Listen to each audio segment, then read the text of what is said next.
જામનગર જિલ્લાના કાલાવડ તાલુકાના નાગાજર ગામે દેવી પૂજક સમાજ દ્વારા નવચંડી પૂજા હવનનું આયોજન કરાયું હતું। હવનમાં 100 થી વધુ દંપતીએ હવનમાં આહુતિ આપી હતી। મોટી સંખ્યામાં દેવી પૂજક સમાજના લોકો ઉપસ્થિત રહ્યા। જામનગર જિલ્લાના કાલાવડ તાલુકાના નાગાજર ગામે દેવી પૂજક સમાજ દ્વારા નવચંડી પૂજા હવનનું આયોજન કરાયું હતું। હવનમાં 100 થી વધુ દંપતીએ હવનમાં આહુતિ આપી હતી।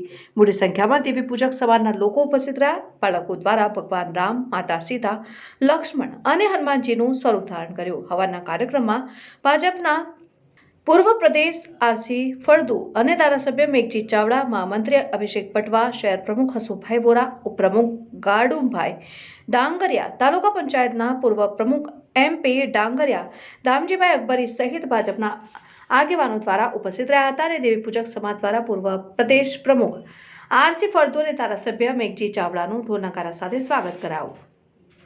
અહેવાલ હર્ષલ ખંડેડિયા, તન્ના સમાચાર, જામનગર।